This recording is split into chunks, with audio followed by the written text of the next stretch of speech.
바로 지난주에 아들 집사님이 이단 교회의 사람들과 그리고 전도사를 업무차 가서 만난 기회가 있었습니다. 거기서 아들 집사님이 이단 교회 사람들에게 한 말씀이 생각이 났습니다. 뭐라고 말했냐면 이단들에게 나는 성경책을 믿는 것이 아니고 내 삶에서 경험한 하나님을 믿는다. 이렇게 말을 했습니다. 이 말에 성경을 들이대며 설명하려던 이단 교회 사람들과 전도사들이 살아계신 하나님을 경험한 아들 집사님에게 두 손 두 발 다 들었습니다. 그리고 아들 집사님이 저에게 전화가 와서 전체에 대한 이야기를 다 하고 창세기부터 성경 공부를 해달라고 전화가 왔습니다. 그래서 오늘부터는 창세기를 시작해서 요한계시록까지 설교를 강해식으로 하겠습니다. 이 설교는 우리 손주도 알아들 수 있도록 노력하겠습니다. 그래서 메시지 성경의 머릿말을 소개하면서 오늘 설교를 시작할게요. 성경을 읽으면서 가장 중요한 질문은 이것이 무슨 의미인가? 무슨 의미인가가 아닙니다. 어떻게 이대로 살 수 있는가입니다. 성경에서 무슨 의미를 찾는 것보다 하나님의 말씀을 어떻게 살면 살 수 있는가라는 말입니다. 의미를 찾다 보면 해석하게 되고 해석하다 보면 하나님의 뜻과 전혀 관계없는 바리새인들의 오류를 범했던 사람같이 되고 말 것입니다. 그러므로 성경 말씀은 하나님의 음성을 듣고 순종하기 위한 방편이지 종교 자료를 수집해서 우리 스스로 신이 되기 위한 수단이 아닌 것입니다. 성경 말씀이 마치 자기 것인 양 신이 되어버린 사람들이 이 시대에 너무나 많습니다. 목사는 물론이고요. 그리스도인이라고 하는 성도들조차도 순종은 하나도 없고 성경 지식으로 남을 지적하는 율법주의적인 바리새파가 되었다는 것이죠. 지금부터 여러분은 성경의 이야기를 듣게 될 것입니다. 이 이야기들은 여러분을 자신에게 몰입한 상태에서 이끌어내어 세상의 구원을 이루고 계신 하나님의 그 드넓은 자유 속으로 데려갈 것입니다. 성경에서 만나게 된 단어, 문장, 이 모든 것들이 여러분을 비수처럼, 정말 비수처럼 찔러 아름다움과 희망의 눈을 뜨게 할 것입니다. 이 성경 말씀이 여러분을 참된 삶과 연결해 주실 것입니다. 그러기 위해서 하나님의 메시지, 즉 교훈과 의도, 하나님의 의도 그리고 하나님의 경고, 그 하나님의 메시지에 아멘으로 응답하셔서 순종하시면서 사시기를 축원합니다. 아멘.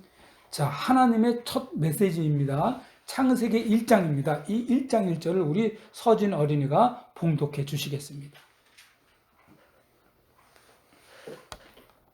잠시만요. 1장 1절. 태초에 하나님이 천지를 창조하시니라. 아멘. 성경제 첫 번째 첫 절을 우리 서진 어린이가 봉독해 줬는데, 자, 성경책 첫 장을 피면 만나는 첫 말씀이 바로 이 말씀입니다. 많은 사람들이 성경책을 딱 피자마자 충격으로 맞이하는 하나님의 첫 말씀은 바로 태초에 하나님이 천지를 창조하시니라라는 하나님의 선언입니다. 이래서 창조했다, 저래서 창조했다 이유가 아니고 그저 하나님의 선언일 뿐입니다. 선언입니다. 이 세상은 하나님이 만드셨다입니다. 그래서 이 말씀을 보자마자 성경책을 빨리 덮는 사람들이 정말 많아요. 왜일까요? 내가 인생의 주인인데 뭔 말이야? 아니, 원숭이가 진화해서 우리가 된 건데 뭔 말이야? 원숭이가 우리 조상이고 이제 진화해서 사람이 되었으니까 내가 주인인데 무슨 말이야? 결국 인생의 주인인 내가 인생의 모든 문제를 해결하면서 살다가 그 문제를 풀다가 못 풀면 어떻게 돼요? 스스로 깊은 수렁에 빠져서 인생을 마감하는 것이 여러분 대부분의 사람들의 말로입니다. 그러나 여러분 태초에 하나님이 천지를 창조하시니라 하신 이 말씀을 믿으면 우리는 인생 자체가 변합니다. 우리가 인생을 바라보는 그 시선도 달라집니다. 어떻게 변하고 어떻게 달라질까요? 아, 이 세상의 주인은 내가 아니고 하나님이구나. 이런 생각을 했을 때 우리의 삶의 태도는 완전히 변해버립니다. 그 힘들다고 하는 것이 쉬워질 수밖에 없습니다. 왜요? 겸손해지기 때문입니다. 겸손해지면 하나님이 도와주시죠. 그러면 하나님이 도와주는 사람과 자기가 길을 써가지고 해결하려고 하는 사람과 그 인생의 끝은 겸손하게 하나님께 모든 것을 내려놓은 하나님이 주인인 그 고백한 사람이 성공한 인생을 살 것입니다. 이 창세기를 쓴 모세가 바로 그 주인공이에요. 세상의 권력의 정점에 있었던 모세가 스스로 자신의 민족을 구하려다가 어떻게 됐어? 도리어 살인자가 되어버렸습니다. 자기가 해결하려고 그랬죠. 그러다가 모세는 어떻게 됐습니까? 사막을 거쳐 광야로 들어가서 그곳에서 결혼하고 장장 40년 동안 양과 함께 지냅니다. 언어를 다 잃어버린 정도로 권력과 시기와 질투와 의욕과 권력, 활력들을 다 내려놓은 상황이 되었습니다. 어떤 상황입니까? 이 상황이 모세가 가장 겸손한 상태가 되었습니다. 이때 하나님이 어떻게 했습니까? 하나님이 이때부터 모세를 쓰시기 시작했습니다. 우리 큰아들도 인생의 쓴맛 정말 기가 막히게 맛본 사람입니다. 사업이 몽땅 다 망해서 빚쟁이가 들이닥칠 때 현관문 두드리는 소리만 들어도 우리 손자가 엄마 손잡고 방으로 들어가던 시절을 경험한 서진 가정입니다. 그 고난 속에서 서진 가정들은 하나님을 꽉 붙들고 살았습니다. 더욱더 하나님을 찾았습니다. 온 식구들이 또 기도로 응원했습니다. 이때 큰아들 가정, 우리 서진 가족도 모든 것을 다 내려놓고 겸손하게 되고 성실하게 되었습니다. 이때 큰아들이 겸손을 몸에 배웠고 하나님을 더 찾았다는 거죠. 여러분, 하나님은 깨끗한 그릇을 쓰시는 사람입니다. 하나님이 그릇을 쓰실 때 더러운 그릇은 안 쓰시죠. 자, 그 깨끗한 그릇이 뭡니까? 겸손한 사람입니다.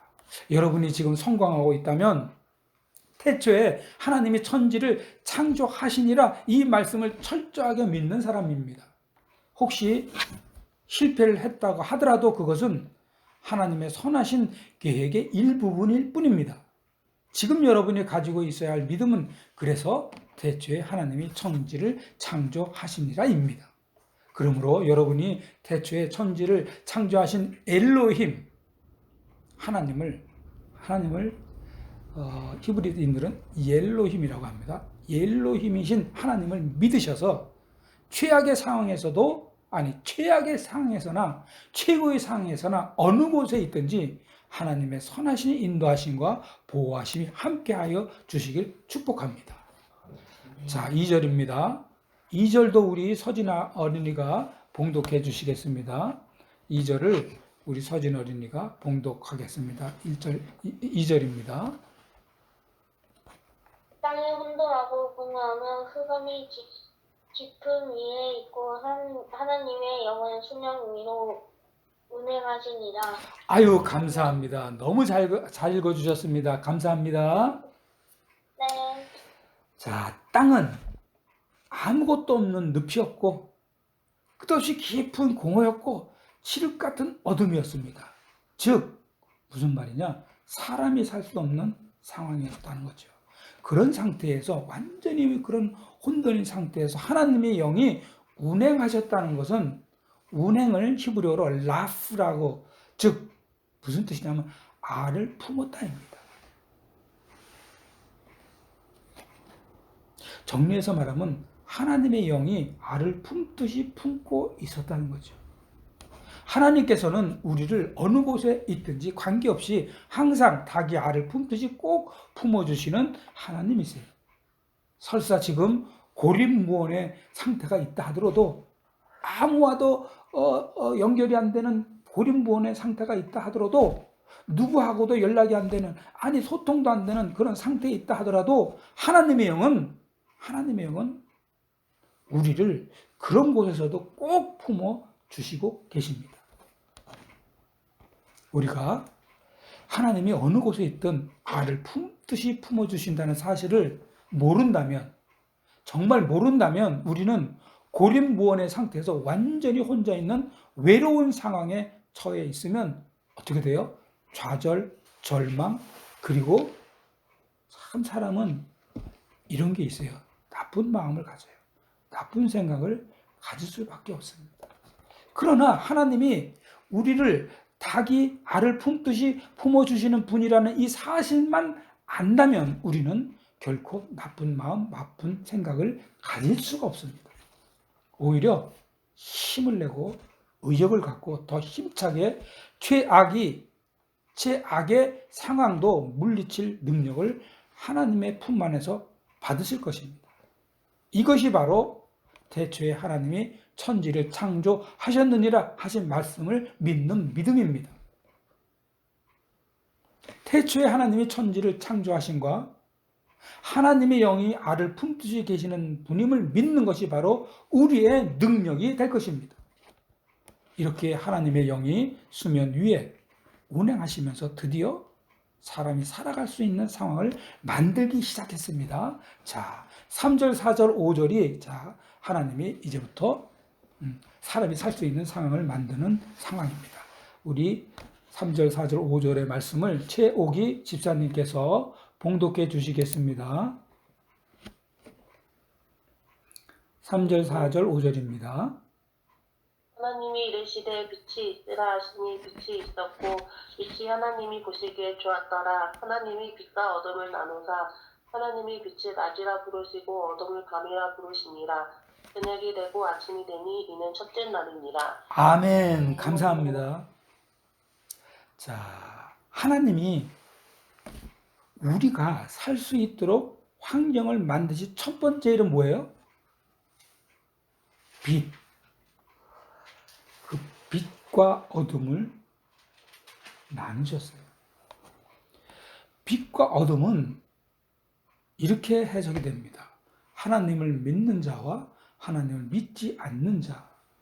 이사야 50장 10절입니다. 너희 중에 여호와를 경외하며 그의 종이 목소리를 청중하는 자가 누구냐? 흑암 중에 행하여 빛이 없는 자라도 여호와의 이름을 의뢰하면 자기 하나님께 의지할지어다. 하나님을 믿는 사람의 믿음의 사람은 빛 가운데 있습니다. 그 빛 가운데 있어서 실족하지 않지만, 그러나 하나님을 믿지 않는 믿음이 없는 사람은 어둠 속에 헤매고 인생을 스스로 찾느라 지치고 쓰러지고 많은 것입니다. 그래서 하나님께서 하신 말씀은 이겁니다. 빛이 없는 자라도 하나님을 믿고 하나님만 신뢰하고 하나님만 의지하면, 그렇게 하면 빛 가운데 있을 것이다 입니다. 여러분, 힘든 상황 속에서도 소망이 살아나고 어려운 상태에 있더라도 사랑이 멈추지 않을 수 있는 것은 빛 대신 하나님을 믿는 믿음 때문입니다. 다음 김광희 집사님이 봉독해 주시겠습니다. 6절, 7절, 8절입니다. 6절, 7절, 8절입니다. 네. 하나님이 이르시되 물 가운데 궁창이 있어 물과 물로 나뉘라 하시고 하나님이 궁창을 만드사 궁창 아래의 물과 궁창 위의 물로 나뉘게 하시니 그대로 되니라. 하나님이 궁창을 하늘이라 부르시니라. 저녁이 되고 아침이 되니 이는 둘째 날이니라. 아멘. 자, 우리가 지금 창세기를 지금 강해를 듣고 있는데요. 자, 이 창세기는요, 기가 막힌 말씀입니다.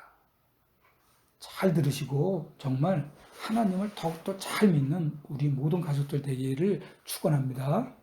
자, 하나님께서 둘째 날에는 물 가운데 창공이 생겨서 공간이 생겼다는 거예요. 창공이 생겨서 물과 물 사이를 갈라 놓아 가지고 창공을 만드셨어요. 그래서 창공 아래 물, 창공 위에 물로 나뉩니다. 초창기에는요, 맨 위에 물이 있었어요. 물층이 있었어요. 그리고 우리 밑에 물이 있었고요. 그리고 중간에 하늘이 있는 거예요. 그래서 이 창공을 하늘이라고 부르신 겁니다. 이렇게 해서 지구는 물층으로 둘러싸여서 항상 언제나 1년 내내 온실처럼 수증기로 따뜻했던 곳입니다. 절대로 나쁜 자외선 같은 것이 일체 들어올 수가 없어요. 그러니 사람이 잘 늙지도 않으리라 생각됩니다. 적어도 수백 년을 살 수 있었을 것입니다. 병이 없었을 것이므로 적어도 수백 년을 살 수 있을 것입니다.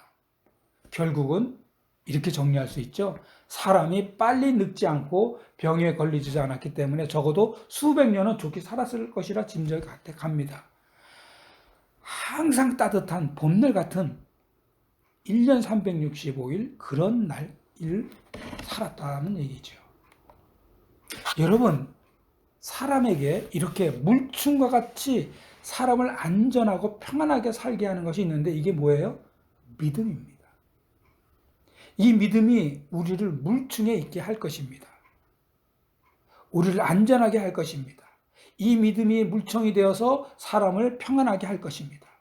걱정이 없을 것이고 걱정이 없으면 우울증과 같은 병에 걸리지도 않을 것입니다. 그러므로 여러분, 우리가 하나님을 믿는 믿음이 너무너무 좋아서 물충과 같은 사람이 되었으면 참 좋겠습니다. 특히 집안에서 물충과 같이 항상 온실 속에 따뜻하게 보호해주는 사랑이 풍성한 보호자가 되었으면 더 좋겠습니다. 그래서 학교에서 혹시 왕따를 당하더라도 결코 그 왕따에 반응하지 않고 오히려 웃고 넘어갈 정도의 자존감이 높은 아이가 됩니다. 그러나 하나님을 믿는 믿음이 전혀 없어서 자신이 어떻게든 해결하려는 사람은 늘 지치고 힘들어합니다. 가정에서도 이런 사람은, 즉 하나님을 믿음이 전혀 없는 사람은 물충은 고사하고 햇빛을 가려주지도 못하고 가정에서 그늘도 되지 못해서 아이가 완전히 사막 한가운데 놓여있는 상태가 됩니다. 이런 아이야말로 가장 피곤하고 힘들어하고 지치고 날마다 언제 이 괴로움이 끝날까 참다가 한계점에 다다르면 뻥 하고 터지는 자존감 제로인 아이가 되는 것입니다. 태초에 하나님이 천지를 창조하셨느니라 하시는 이 말씀을 믿는 믿음의 사람이 되세요. 그래서 여러분의 가정을 물충과 같이 보호하여 자녀들과 아내와 남편이 항상 즐거움과 자유함이 넘치기를 바랍니다. 다음은 김진희 청년이 봉독해 주세요. 창세기 1장 9절, 10절, 11절, 12절, 13절까지입니다. 하나님이 이르시되 전하의 물이 한 곳으로 모이고 돛이 드러나리라 하시니 그대로 되니라. 하나님이 묻을 땅이라 부르시고 모인 물을 바다라 부르시니 하나님이 보시기에 좋았더라. 하나님이 이르시되 땅은 풀과 씨 맺는 채소와 각기 종류대로 씨 가진 열매 맺는 나무를 내라 하시니 그대로 되어 땅이 풀과 각기 종류대로 씨 맺는 채소와 각기 종류대로 씨 가진 열매 맺는 나무를 내니 하나님이 보시기에 좋았더라. 저녁이 되고 아침이 되니 이는 셋째 날이니라. 아멘. 감사합니다. 고대 셈족, 지금 이 셈족입니다. 고대 셈족 문화권에서 이런 게 있어요. 이름을 부여하는 행위가 있잖아요. 너는 누구야? 너는 누구야? 그리고 이거는 뭐야? 라고 뭐 양을 예를 들어서 너는 양은 오늘부터 꽃순이야. 그러면 꽃순이라고 이름 지어진 그 사람이 주권자고 소유권자를 가지고 있고 소유자입니다. 그래서 이름을 부여하는 행위는 주권이나 소유권을 행사하는 의미라고 말하는 거예요. 다시 말해서 내가 주인이면 이름을 지을 수 있다. 그렇기 때문에 하나님께서 묻을 땅이라고 이름을 지고 물을 바다라고 이름을 지으신 것은 바로 모든 것의 무엇입니까? 주인. 그러므로 모든 존재와 생명의 참 주인은 누구라고요? 하나님이십니다. 자, 남의 집 강아지 이름조차도 여러분이 절대로 지을 수 없습니다. 이웃집에 있는 강아지를 보고 메리라 그러는데 여러분이 야, 아니야 메리보다 해피가 더 좋아 이렇게 하면 그 주인 기분 나쁩니다. 그럼 네가 주인이냐? 싸움 납니다. 왜요? 여러분이 이 강아지의 주인이 아니기 때문입니다. 그러니 하물며 갓 태어난 남의 집 아이를 다른 사람이 지으려 한다면 자 어떻게 될 것 같아요? 그날로 그 집안 파탄납니다. 기절합니다. 남편은 싸움이 나고 파탄이 납니다. 그런데 여러분 정말 남의 집 아이를 내가 지은 사람이 있어요. 호세아 선지자입니다. 하나님은 자기 백성이 다른 이방신을 따라서 호세아를 부르셨습니다. 다시 말해서 하나님은 자기 백성이 다른 이방신을 따르는 것에 화가 나셨죠. 질투가 나셨어요. 그래서 호세아 선지를 부릅니다. 자, 하나님의 심정을 알리기 위해서 호세아를 어떻게 하는지 아세요? 창녀 같은 고멜과 결혼시킵니다. 그리고 거기서 태어난 아이가 남의 아이인데도 이름을 호세아에게 짓도록 합니다. 그야말로 이방신을 따라간 이스라엘 백성을 향해서 피눈물 나는 하나님의 심정을 보여주시는 겁니다. 첫째 아들 이름이 누군지 아세요? 이스르엘로. 무슨 뜻이냐면 내가 흩트겠다는 뜻이에요. 내가 반드시 흩트겠다. 무슨 뜻이냐면 내가 이스라엘을 흩어버리겠다. 아니 꼭 심판하겠다는 뜻입니다. 둘째 딸이 낳는데 둘째는 로루하마야죠. 오로루마하마입니다. 이름도 희한해요. 로루하마가 뭡니까? 국률이 여김을 받지 못할 자라는 뜻인데요. 이스라엘이 더 이상은 하나님이 자비를 절대로 베풀지 않다는 뜻입니다. 이것도 역시 심판을 하겠다는 하나님의 의지입니다. 자, 이제 세 번째 아들이 태어났는데요. 로암미입니다. 이 아이가 바로 아까 말씀드린 내 아이가 아니에요. 이건 다른 데서 다른 남자의 아이입니다. 이게 무슨 뜻이에요? 내 백성이 아니다라는 뜻이에요. 로암미, 내 백성이 아니다. 남의 아이를 호세아 선지자에게 짓게 하셨습니다. 이 파탄난 가정처럼 된 이스라엘을 하나님은 더 이상 하나님의 백성으로 삼지 않으시겠다고 말씀하셨습니다. 그러나 여러분 하나님께서 다시 하나님을 믿으면 이스라엘을 회복시켜 주신다고 또 말씀하십니다. 맞습니다. 하나님은 이스라엘 백성들이 자신들의 주인이 하나님이시라는 사실을 믿으면 다시 회복시켜 주신다고 말씀하시고 계시는 겁니다. 여러분, 마지막까지 붙들어야 할 것은 바로 하나님이 나의 주인이심을 믿는 것입니다. 혹시 지금 실패하고 있는 일이 있다면 내 주인이 누군지 분명하게 하십시오. 내 주인이면 내 자신의 주인이면 실패로 끝날 것이고 내가 주인이 아니고 하나님이 주인이시면 실패 속에서 반드시 내가 전혀 모르게 진짜 알 수도 없는 이유도 없는 성령님이 들어오셔서 열심, 의욕이 샘솟듯이 일어나게 하실 것입니다. 그러므로 여러분 하나님을 나의 주인으로 삼으시고 그 험하고 힘들고 어렵게 막고 있는 이 현실의 벽을 뛰어넘고도 남을 믿음으로 회복하시고 승리하시길 축복합니다. 다음은 김은숙 집사님이 봉독해 주세요. 창세기 1장 14절부터 19절까지입니다. 하나님이 이르시되 하늘의 궁창에 광명체들이 있어 낮과 밤을 나뉘게 하고 그것들로 징조와 계절과 날과 해를 이루게 하라. 또 광명체들이 하늘의 궁창에 있어 땅을 비추라 하시니 그대로 되니라. 하나님이 두 큰 광명체를 만드사 큰 광명체로 낮을 주관하게 하시고 작은 광명체로 밤을 주관하게 하시며 또 별들을 만드시고 하나님이 그것들을 하늘의 궁창에 두어 땅을 비추게 하시며 낮과 밤을 주관하게 하시고 빛과 어둠을 나뉘게 하시니 하나님이 보시기에 좋았더라. 저녁이 되고 아침이 되니 이는 넷째 날이니라. 아멘. 아우, 그냥 귀에 쏙쏙 들어옵니다. 감사합니다. 하나님은 해와 달과 별을 창조하셨습니다.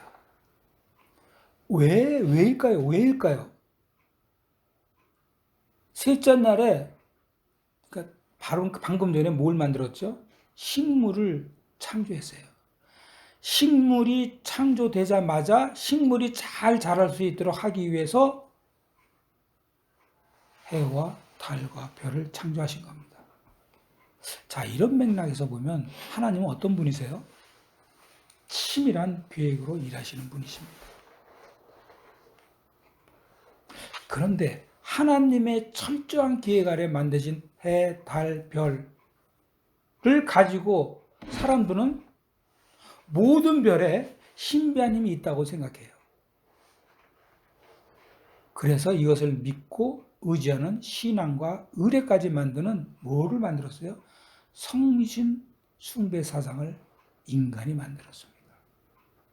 그래서 이 사상은 아라비아 쪽이나 바벨론 그리고 특히 인도 등에 지금 있습니다. 그러나 하나님이 식물들을 자라게 하기 위해서 그리고 사람을 위해서 만든 것입니다. 사람들은 해, 달, 별을 만드신 하나님을 믿고 하나님께 감사하면서 그 해와 달을 가지고 누리며 살아야 하는데 하나님을 패싱하고 해와 달과 별을 의지하고 살고 있습니다. 별에게 의지하고 달에게 소원을 빌고 태양을 신으로 삼고 사람들은 아주 즐겁게 행복하게 살고 있습니다. 사람들은요, 하나님을 해와 달과 별로 만들고 해와 달과 별은 하나님으로 바꿨습니다. 강아지가 주인이 소파에 앉으려고 했는데요. 제가 분명히 텔레비에서 봤는 건데요. 이 강아지가 주인이 소파에 앉으려니까 막 물으려고 그러고 앉지도 못하고 막 꽝꽝 짖고 난리가 났어요. 그래서 결국은 주인이 그 소파에 못 앉더라고요. 또 이런 게 있어요. 전쟁사에 보면요. 전쟁을 도와준 나라를 분명히 전쟁을 도와줬어요. 근데 전쟁을 도와준 나라를 오히려 적과 함께 도와준 나라를 쳐서 부숴버리는 경우도 있습니다. 이런 배은망덕이 어디 있습니까? 이렇게 적반하장의 경우가 하나님 만드신 해와 달과 별에서 일어난 겁니다. 여러분, 해와 달과 별은 하나님이 만드신 것을 믿으시기 바랍니다. 해와 달과 별을 만들어 주시고 우리가 살아갈 수 있도록 해주신 하나님께 감사하면서 사십시오. 여러분, 오늘 아침에 하나님께서 해를 거두시지 않으시고 그랬기 때문에 지구가 암흑이 되지 않고 모든 식물이 다 잘 자라고 제가 아침에 일어나서 아침을 먹고 살 수 있었던 것을 여러분 감사하게 생각하십시오. 하나님이 해를 하루라도 하루도 말고 단 1시간만 해를 거두시면 큰일 납니다. 또 저녁에 달을 아예 없애시면 자, 바다가 어떻게 될까요? 바다가 넘칠 것입니다. 육지가 바다에 덮칠 수밖에 없습니다. 하나님이 달이 제자리에 있도록 해 주신 것을 그래서 감사하십시오. 자는 동안에 여러분 별들이 제자리를 지키지 않고 만약에 이 지구로 다 떨어졌다. 그럼 어떻게 돼요? 사람들이 다 죽습니다. 그런데 하나님이 이 별들을 제자리를 지켜주시게 해주시고 초롱초롱 빛나게 해주신 하나님께 감사하시고 누리시며 사십시오. 그렇다면 여러분, 그냥 이렇게 누리며 사는 것 이 자체가 있는데 무슨 어려움이 어렵겠습니까? 어떤 고난이 되겠습니까? 우리를 위해서 해와 달과 별을 만드신 하나님이 계시는데 무슨 고난이고 무슨 어려움이겠습니까? 우리를 위해서 해와 달과 별을 만드셔 주신 하나님만 믿고 달려가면 우리 인생의 방향은 정해진 것입니다. 그런데 거꾸로 여러분, 해와 달과 별을 하나님으로 믿고 의지하는 전혀 다른 방향으로 달려간다면 많은 사람은 정말 불쌍한 사람이 되고 말 것입니다.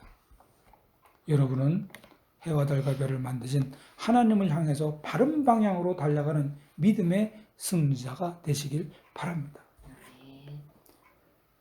자, 1장 20절에서 20절에서 23절까지는 하나님께서 모든 생물에게 생명의 보존과 번식을 부여하셨습니다. 그리고 24절에서 26절까지는 집짐승과 기어다니는 것과 들짐승을 각기 종류대로 다 만드셨습니다. 그리고 끝으로 27절과 28절입니다. 김진희 청년이 봉독해 주시겠습니다. 하나님이 자기 형상 곧 하나님의 형상대로 사람을 창조하시되 남자와 여자를 창조하시고 하나님이 그들에게 복을 주시며 하나님이 그들에게 이르시되 생육하고 번성하여 땅에 충만하라 땅을 정복하라 바다의 물고기와 하늘의 새와 땅에 움직이는 모든 생물을 다스리라 하시니라. 아멘. 제가 장신대 시험 볼 때 27절과 28절을 암기해서 쓰라 그래서 이거를 쓴 기억이 납니다. 여러분 이거 통째로 다 외워야 합니다. 아니 성경 통째도 말고 두 절만 외워주세요. 제가 다시 한번 봉독해 드릴게요.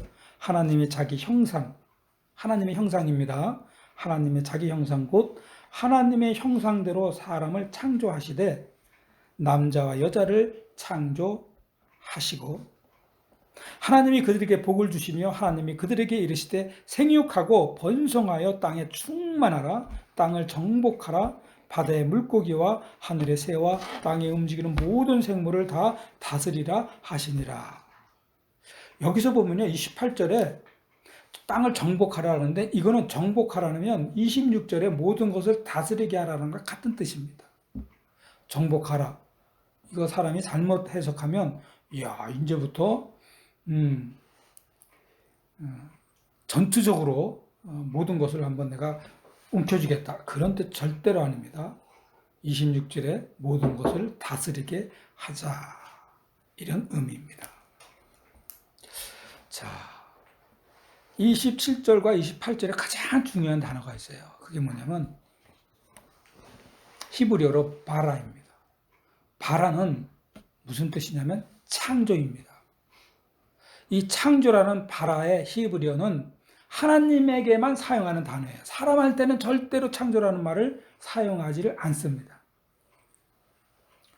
왜냐하면 이 창조라는 바라는 히브리어로 바라는 무에서 유를 만들기 때문입니다. 하나님께만 사용되는 이 바라는 창조의 단어를 인간 창조할 때 2번이나 사용했습니다. 남자와 여자를 창조하시니라. 또 하나님의 형상대로 창조하시되 이렇게 창조를 2번이나 강조하셨습니다. 이것은 무슨 이야기냐면 하나님의 창조의 목적은 지금까지 우리 다 창조한 이 모든 목적은 뭐냐면 바로 사람에게 있다입니다. 사람을 창조하시되 하나님은 남자와 여자를 또 창조하셨다 이렇게 표현합니다. 남자가 우선이 아닙니다. 더욱이나 여자도 우선이 아닙니다. 동시에 하나님은 남자 여자를 창조하셨다 이렇게 말씀하셨습니다. 무슨 뜻입니다? 하나님의 의도는 뭐냐면 성차별이 절대로 없다고 말씀하셔야 되는 분명한 의도가 있는 말씀이십니다. 이거 그냥 지나가면 안 돼. 그냥 사람을 창조하셨다 이렇게 하면 되지. 그냥 아주 왜 남자와 여자를 창조하셨다 이렇게 얘기했지. 이렇게 깊이 있게 생각해야 됩니다. 그러나 우리는 여러분 분명히 남녀를 차별합니다. 이것이 우리들이 새롭게 만들었던 구구한 역사입니다. 하나님은 남녀를 차별하지 않았는데 인간은 새롭게 해석을 해서 어떻게 했어요? 완전히 뒤바꿔놨습니다. 그러다가 여자가 예전에는 성경에 우리 보면요. 그때의 문화는 어떤 문화냐면 여자는 수에도 안 들어갔던 문화잖아요. 그냥 장정 몇천 명. 예수님이 5천 명을 다 사람들을 먹였을 때 식사하게 했을 때 5천 명에는 남자 장정들만 이름을 쓴 거예요. 아니 인원을 쓴 거예요. 거기에 여자하고 어린아이는 사람으로 치지 않았던 겁니다. 이렇게 인간들이 하나님의 뜻을 새롭게 해석해서 만들어낸 구구한 역사가 있는데 그러다가 여자가 참정권이 생긴 게 우리나라는 1948년입니다. 그리고 2015년에 와서 세계에서 유일하게 여자에게 참정권을 인정 안 했던 사우디아라비아가 드디어 여성의 참정권을 허용합니다. 자, 그러면 이 지구상에는 자, 이때는 없어야 되겠죠? 그래 놀라지 마십시오. 저도 놀랐는데 여성 참정권이 지금도 세계에서 유일하게 없는 나라가 있습니다. 교황이 다스리고 있는 바티칸입니다. 바티칸은요, 카톨릭교회 특수 영토 성적이 짙지만 교황청 내 성직자, 봉직자 앞에서 213년 기준으로 보니까 839명의 국민을 둔 엄연한 국가입니다. 그리고요, 이 국가를 지키기 위해서 스위스에서 군의병 1000명을 데려와서 치안을 유지하고 있다는 겁니다. 자, 참 아이러니하지 않나요? 하나님을 믿는다는 바티칸이 유일하게 여자에게 참정권을 주지 않고 지금까지 성차별을 하는 나라입니다. 그러므로 여러분, 성경도 믿지 않고 하나님도 믿지 않는 예수님이 가장 싫어하는 믿음을 가지고 있습니다. 사랑하는 가족 성도 여러분, 태초에 하나님이 천지를 창조하셨습니다. 이 말씀을 믿으면 성경 전체를 다 믿는 것이고 우리 인생이 바르게 방향을 찾고 가고 있는 것입니다. 그러므로 태초에 하나님이 천지를 창조하셨다는 사실을 믿는 믿음을 갖는 것이 얼마나 우리에게 평강하고 안심이 되는지 모릅니다. 태초에 천지를 창조하신 하나님이 우리의 주인이 되셔서 우리의 우리가 길을 잘못 들어서 실패의 인생이 되는 것이 아니라 하나님이 우리의 모든 인생과 삶의 여정을 이끌고 가셔서 성공한 인생을 사시는 우리 가족 그리고 여러분 되시기를 주님의 이름으로 축원합니다. 다 같이 기도하겠습니다. 하나님 아버지, 태초에 하나님이 천지를 창조하시니라 하는 이 말씀을 믿는 믿음으로 살게 하여 주옵소서. 태초에 하나님이 천지를 창조하시니라 이 믿음이 우리의 삶의 기준이 되게 하여 주시옵소서. 태초에 하나님이 천지를 창조하시니라 이 믿음이 하나님이 우리의 주인이심을 고백하며 살게 하여 주시옵소서. 그래서 우리가 그 어떠한 상황에 처해 있더라도 우리는 이미 승리한 삶을 살게 하여 주시옵소서. 예수님의 이름으로 기도드립니다. 아멘.